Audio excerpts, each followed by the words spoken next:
Nicky, thanks very much for having me this morning. It's great to be here and see your fine facilities and of course these beautiful animals that you have and such a strong team of horses for the season ahead. You must be very excited. Well, I think there's a good cross section. You start with Constitution Hill in that he's going to sort of hopefully you have to say that really, because luck's got to be on your side. Absolutely. For a year that nothing, we've been lucky with him for 2 years. He hasn't had any coughs and he hasn't trodden on any stones at the wrong moment. But you know what it's like. Yeah. It can all go wrong in 1 minute, and you just got to hope that luck stays with him. But if it does, then we stay over hurdles. We did think about chasing, but we're going to stay over hurdles, and so that's his job. John Bonn will sort of, I would be amazed if we don't at some stage look at 2.5 miles. Okay. But at the moment we'll probably start in the Tingle Creek, and then Shishkin's going to sort of do the duties in the staying chases. So you might see him start off in Haydock in a Betfair chase? It could well do. I just want one run before the King George is the plan. Okay. Because he definitely proved at Aintree that 3 miles is his trip. So there we started last year in the Tingle Creek, and we've finished it in over 3 miles in 3 miles at Aintree. So it was a big step, but took the trainer a bit longer than it should have done to realise that he was a stayer. That's all right. But just to switch back quickly to Constitution Hill, his plan will be hopefully to go to the Fighting Fifth in Newcastle, and then maybe just over 3 weeks later to go to Kempton then? Yeah, there's the Unibet Fighting Fifth, and there's the Christmas Hurdle, and then Unibet Hurdle, which is the old international, comes into trials day at Cheltenham at the end of January. Which was a sensible move. Well, it was of no use to anybody with champion hurdle pretensions when you got the 2 Grade 1s either side of it when it was in the middle of December. So it is actually a Grade 2, not a Grade 1, but it's a nice race to have on the way. Gets him another run, which I'm sure you have to sort of, people want to see him, and one's mindful that you've got to try and run him when you can. Yeah. So we'll try and do it that way. And hopefully get to Cheltenham. And is there any hope of us Irish racing fans getting to see Constitution Hill come to Punchestown? I would have said there was, yes. Okay, it's the short break between Cheltenham and Aintree this year. So you get the extra time by waiting for Punchestown, and I would have said hopefully he'll go to one or the other, but I mean, I say with the only the 3-week gap, whereas last year we had 4 between Cheltenham and Aintree, then it's like gives Punchestown more of a chance this season then. Yes, I would say it did, and I think Michael would enjoy it, and if the ground's kind to us, then it must be a possibility. Good.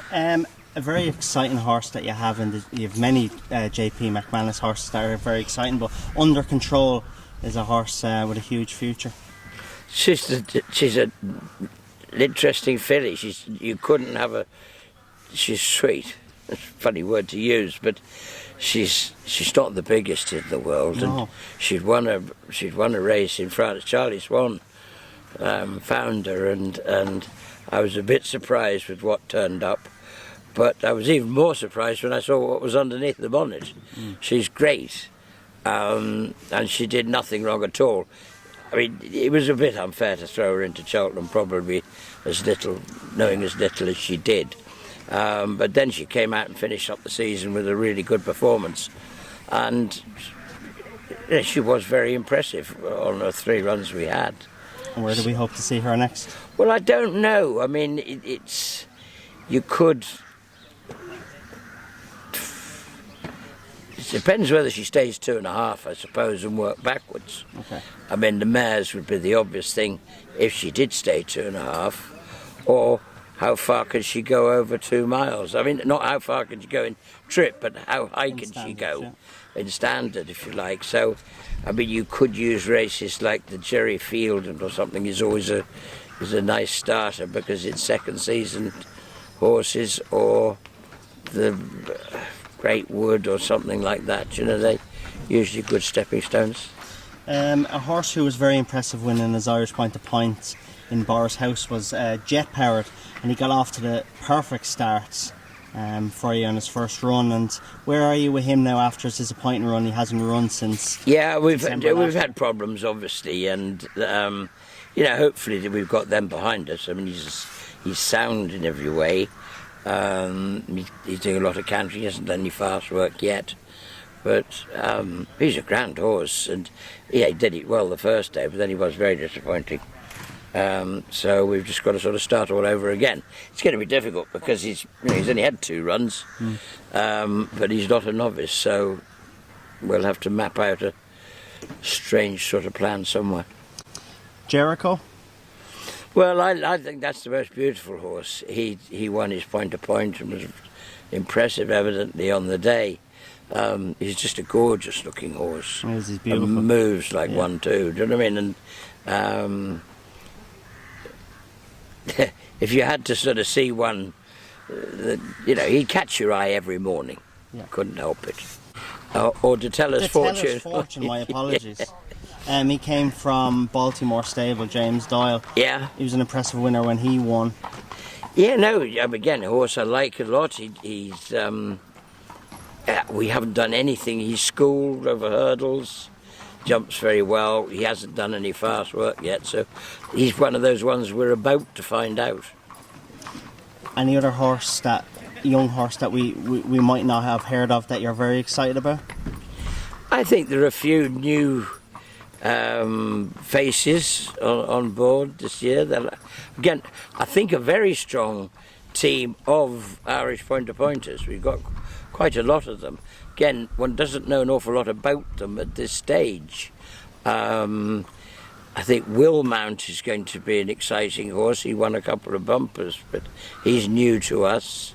How has he settled in since he's come to you? He's been very straightforward, yeah. He plans to go jumping hurdles now? Yeah, and he jumps very well. He has done a fair bit of schooling.